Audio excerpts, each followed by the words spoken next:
Келесі тақырып молекулалар пішіні.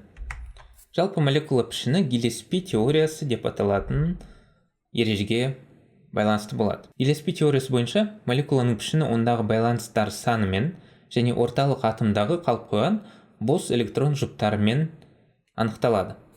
Бұл нені білдіреді? Қараңыз. Мысалы бізде бір атом бар, оны орталық атом деп атайды. Демек, осы атоммен басқа бірнеше атомдар байланыс түзіп тұрады. Және ол екі түрлі басқа атоммен байланысып тұр.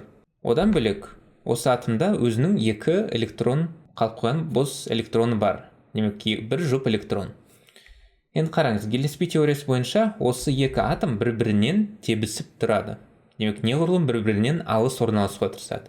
Және одан бөлек, олардың әрқайсысы осы электрон жұбынан да тебіліп тұрады. Демек, одан да алыстау орналасуға тырысады. Осыған байланысты бір-бірінен неғұрлым алыс орналасуға тырысып, олар осындай бұрыштық күйге келеді. Демек, осындай жағдайда олар бір-бірінен неғұрлым алыс орналасады, сол арқылы молекула тұрақты болып қалады. Енді осыған байланысты әртүрлі молекулалардың пішіндерін қарастырып көрейік.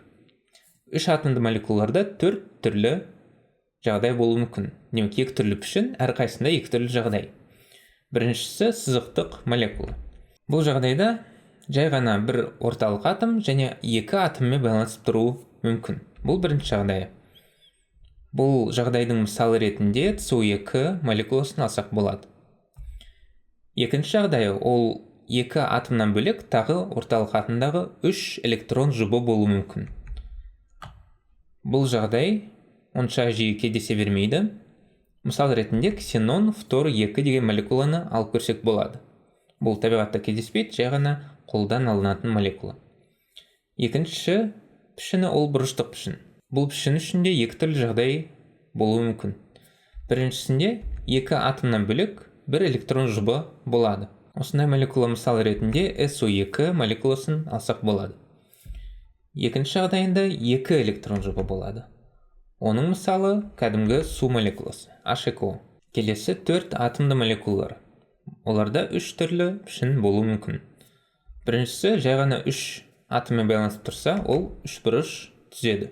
Бұл молекуланың мысалы SO3 молекуласы бола алады. Егер үш атомнан бөлек тағы бір электрон жұбы қосылса, тригональды пирамида түзіледі. Тригональды пирамида деген кәдімгі үш бұрышты түбі бар пирамида секілді болады. Мысал ретінде аммиакты алып көрсек болады. Және егер бір емес екі электрон жұбы болатын болса, ол кезде Т тәрізді молекула пайда болады. Мұндай молекулада онша жиі кездесе бермейді. Мысал ретінде бром фтор 3-ті алып көрсек болады. Келесі 5 атомды молекулаларда да үш түрлі пішін болады. Егер жай ғана 4 атоммен байланысып тұрса, тетраэдр түзіледі. Тетраэдр деген ол тригональды пирамидаға ұқсас пішін. Және оның мысалы ретінде метанды атасақ болады. Егер одан бөлек тағы бір электрон жұбы болса, әткеншек тәрізді пішін болады. Әткеншек деген ол кәдімгі осындай алты бақанға ұқсайтын пішін. Мысалы ретінде S фтор 4 деген молекуланы алсақ болады. Және егер екі электрон жұбы болса, квадрат тәрізді молекула түзіледі. Квадрат тәрізді молекула мысалы ретінде ксенон фтор 4-ті алсақ болады. Келесі 6 атомды молекулаларда екі түрлі пішін болуы мүмкін. Егер жай ғана 5 атоммен байланысып тұрса, тригональды бипирамида түзіледі. Бұл кәдімгі тригональды пирамида секілді, бірақ екі шетіне де қарап тұратын пирамида. Мысал ретінде фосфор пентафторидін алсақ болады. Демек, P фтор 5 деген молекула. Егер тағы бір электрон жұбы қосылатын болса, кәдімгі пирамида түзіледі. Түбі төрт бұрышты болатын пирамида пайда болады. Мысал ретінде бром фтор 5-ті алсақ болады. Және 7 атомды молекулаларда әрқашан тек қана октаэдр пішіні болады. Бұл кәдімгі пирамида секілді, бірақ екі шетіне де қарап тұратын түрі.